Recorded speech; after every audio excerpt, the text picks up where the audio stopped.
Bureaucracy में और judiciary में टॉप पोजीशंस पे बहुत सारे ब्राह्मण बैठे हैं, तो वो होने के बावजूद ऐसा क्यों है कि केसेस को इग्नोर कर दिया जाता है? ना मीडिया ना जो पूरा सिस्टम है वो उस पर ध्यान देता है, ये क्यों हो रहा है? पहली बात तो हमें ये समझने की बात है कि जो टॉप पोजीशन में जितने भी ब्राह्मण या अन्य जनरल कैटेगरी के आपको लोग मिल रहे हैं, उनके लिए कोई सरकार ने ऐसा प्रोविजन नहीं किया है कि वो ऊपर पहुंचा रहे हैं। वो अपनी मेहनत से पहुंच रहे हैं। 50% से अधिक वो हो नहीं सकते। और 50% में भी जो व्यक्ति रिजर्व कैटेगरी से वो अगर ज़्यादा नंबर लेके आता है तो वो उसमें जनरल में काउंट होता है। ठीक है, तो वो लोग, उनके लिए कोई प्रमोशन में रिजर्वेशन नहीं है। उस कठिनाइयों के बावजूद, ना उनको स्कॉलरशिप मिल रही है ना गवर्नमेंट से कुछ मिल रहा है, उस कठिनाई के बावजूद वो लोग उस पोजीशन में पहुंच रहे हैं। तो ये तो हम मेरिट को थैंक्स बोलेंगे। आप ऐसा नहीं बोल सकते ना, अगर कोई वुमेन है, मैन है, अगर कोई पूरी चीज़ वुमेन चलाती है तो हम लोग प्रेस करते हैं कि भाई कितनी अच्छी बात है। अगर कहीं पे सारे दलित हैं तो हम लोग प्रेस करेंगे। लेकिन आपको दिक्कत क्यों जाती है कि अगर आपको सारे प्रिंसिपल सेक्रेटरी या कोई व्यक्ति ब्राह्मण दिखता है? दूसरा, ये लोग अपॉइंट कौन करता है? ये अपॉइंट करते हैं नेता लोग। आप बता दो मुझे, कौन सा ब्राह्मण नेता इस वक्त इन्फ्लुएंशियल पोजीशन पे है? नीतीश कुमार, तेजस्वी यादव, इनके सबके आप देख लो chief secretary, even Akhilesh Kumar, वो अखिलेश यादव, और वहाँ पर डीएमके, जितनी पार्टियां, कोई ब्राह्मण नहीं है, बहुत दशक से नहीं है। अपॉइंट तो यही लोग कर रहे हैं ना। ये लोगों को फिर देखना चाहिए सब। ये लोग वहाँ पर अपने काम में मेरिट देखते हैं और हमको ऐसा भड़काने के लिए ऐसे दिखाएंगे कि नहीं सारे जजेस जो हैं ब्राह्मण है। दूसरा क्वेश्चन जो आपका था कि इन पोजीशंस पे ये लोग हैं फिर भी ऐसी दशा क्यों है? क्योंकि ये लोग एक्टिवली और डेलिबरेटली अपने आप को नॉन ब्राह्मण या फिर उस आइडेंटिटी से अपने आप को रिप्लेस नहीं करना चाहते। वो नहीं दिखाना चाहते कि मैं ब्राह्मण हूँ। क्यों? क्योंकि उनको किल ट्रिप किया गया आपके टेक्स्ट बुक से, आपकी न्यूज़ से, आपके आसपास के इन्वायरमेंट से कि तुम्हारे पूर्वजों ने शोषण किया है और तुम अगर अपने आप को ब्राह्मण दिखाओगे तुम न्याय नहीं कर पाओगे। तो जो व्यक्ति अपने आप को एसोसिएट ही नहीं कर रहा ब्राह्मण से, तो अगर उसको 2-3 लोग दिखेंगे, वो क्या ब्राह्मणों की वहाँ बात करेगा? वो तो और ऐसी पॉलिसीज़ को आगे बढ़ाएगा। तो ये तो हमारे सिस्टम का, आप बोलो कि ये उनके साथ न्याय संगत नहीं हो रहा कि वो व्यक्ति अपने आप को ब्राह्मण मान नहीं सकता है टॉप पोजीशन पे। तो आप सोचिए कैसा एकदम उनके लिए कैसा इन्वायरमेंट हमने क्रिएट कर दिया है कि वो व्यक्ति अपने आप को अपनी जाति का नहीं मान सकता है। और दलित अपने आप को प्राउडली दलित बोल सकता है पार्लियामेंट में, जैसे SC/ST एक्ट का अमेंडमेंट आया पार्लियामेंट में। तो आपने कोई भी एक ब्राह्मण नेता देखा जो इस पर खड़े होकर इवन एटलीस्ट ये बोले कि नहीं इसमें कुछ प्रोविज़न है, इसका मैं विरोध करता हूँ? कोई भी ऐसा ब्राह्मण नेता नहीं है। तो आप क्यों नहीं है? हमारा कोई लीडर नहीं है जिसको हम जाके निषाद है, 2% है, उनकी अपनी एक पार्टी है। एक ऐसी छोटी छोटी पार्टी हर कास्ट की बनी हुई है, वो अपने आप में प्राइड कर सकते हैं। लेकिन अगर आप जाके बोल दो कि मैं ब्राह्मण हूँ तो आप कास्टिस्ट हो। करेक्ट। आप स्कॉलरशिप का फॉर्म भर सकते हो अपनी जात लिख के, आप रिजर्वेशन लेते हो अपनी जात लिख के। लेकिन अगर ब्राह्मण यही बात बोल दे कि मैं ब्राह्मण हूँ या फिर एक जनेऊ तक वो दिखा दे अपना, तो बोलेगा ये मेरे को ऑप्रेस कर रहा है, ये मेरे को अपना जनेऊ दिखा के ऑप्रेस कर रहा है। तो ये सिचुएशन आपने इस देश में पैदा कर दी और कोई इस पर बोलना भी नहीं चाहता। करेक्ट। अखिलेश यादव जी का मैं एक इंटरव्यू देख रहा था जिसमें उनसे क्वेश्चन पूछ लिया, जैसे अभी बहस हुई थी ना पार्लियामेंट में कि आपने जाति कैसे पूछ ली राहुल गांधी, तो अखिलेश यादव जी ने रिपोर्टर की जाति पूछ ली थी। तो उससे पहले तुम मिश्रा हो इसलिए तुम ऐसा प्रश्न कर रहे हो, भाग जाओ यहाँ से। तो अगर ये कोई दलित के साथ कर सकता है या अन्य जाति के साथ कोई कर सकता है क्या नेता? तो हमने इसको नॉर्मलाइज कर दिया है कि हाँ आप उसको कुत्ते की तरह ट्रीट कर सकते हो ब्राह्मण को। तो ये स्थिति हो गई है। अगर पैरेलली हम किसी और जाति के साथ ऐसा नहीं कर सकते तो आप ब्राह्मणों के साथ क्यों कर सकते हैं? यही हाल ठाकुरों का है, यही हाल कायस्थों का है। मतलब जनरल कैटेगरी में बनिया जितनी भी जातियाँ आती हैं, मैं सिर्फ ब्राह्मण नहीं बोल रहा, ठाकुरों में भी अगर वो सिंह सरनेम देख लेगा मीडिया वाला जब न्यूज़ बनाता है। मैं न्यूज़ 18 में 1 साल तक काम कर चुका हूँ। मैं 1 साल तक काम किया, उसके बाद मैंने छोड़ा क्योंकि मुझे समझ में आ गया कि मैं ऐसा नहीं बोला कि न्यूज़ 18 वाले नहीं ऐसा करते, लेकिन मीडिया संस्थान में आप ये नहीं कर सकते। वो आएगा वहाँ से रिपोर्टर, वो न्यूज़ ही ऐसी भेजेगा न्यूज़ फीड में कि आपको ये सब दिखाना पड़ेगा। तो मेरे को छोड़ना पड़ा कि मैं ये सब तो नहीं कर सकता। करेक्ट। तो ये मीडिया हाउसेस में भी है, ये आपके उसमें भी है, ब्यूरोक्रेसी में भी, जुडिशरी में, कि आपने सबको गिल्ट ट्रिप करा, वो कुछ बोल ही नहीं सकता।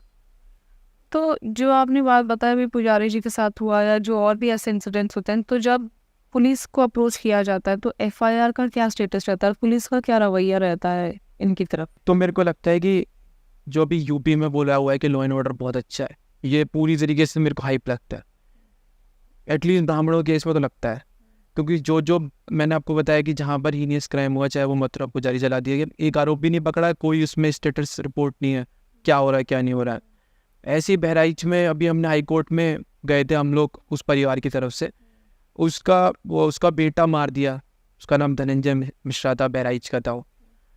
उस पर तो SC/ST एक्ट के केस कर दिया ताकि ये लोग हम पे FIR न करें, जिसके बच्चे को मार दिया गया। उसके दादा दादी, मतलब जो बच्चों के दादा दादी थे, जिसके पिता को मारा गया था, उसके बाद 2 महीने बाद उसके बच्चे को किडनैप कर लिया गया अप्रैल में, और अभी तक बच्चा नहीं मिला।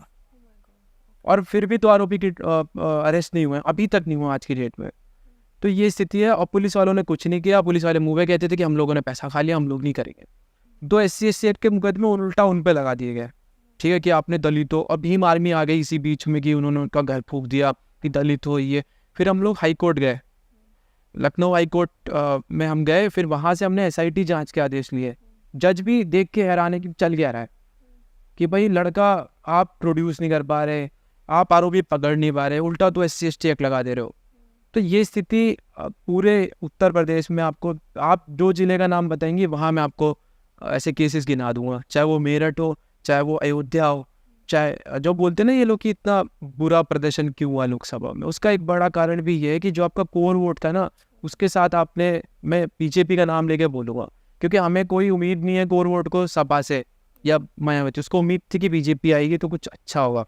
लेकिन क्योंकि या तो मैंने जर्नलिज्म अभी स्टार्ट किया है, मैंने पहले नहीं देखा इतना, लेकिन जितना मैंने देखा है कि इन मामलों पे ना मीडिया बोलती है, ना नेता बोलता है, ना पुलिस कोई एक्शन लेती है, और ना ऐसा कोई लॉ बना हुआ है जिससे हम इन सब चीज़ों को एड्रेस कर सके। भाई अगर किसी पुजारी के साथ अगर कुछ होता है, देवरिया में लिंचिंग कर दी गई पुजारी की, जो मैंने आपको बोला जिस परिवार को मारा गया वो पुजारी परिवार था, 7 लोगों के गले काट दिए गए, वीडियोज़ आई थी उसकी वीडियो देख के कोई भी दहेज है।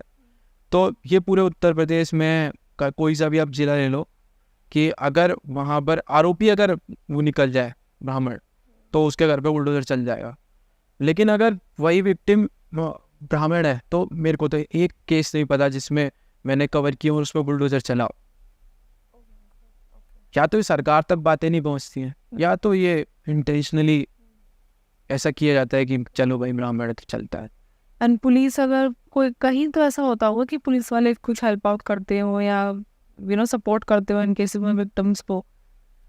एक मैं इसी आपके प्लेटफॉर्म से बोलूँगा, एक DIG, जो हम बोलते हैं ना कि पुलिस ऑफिसर्स या बड़े पद पे लोग हैं वो हेल्प क्यों नहीं करते।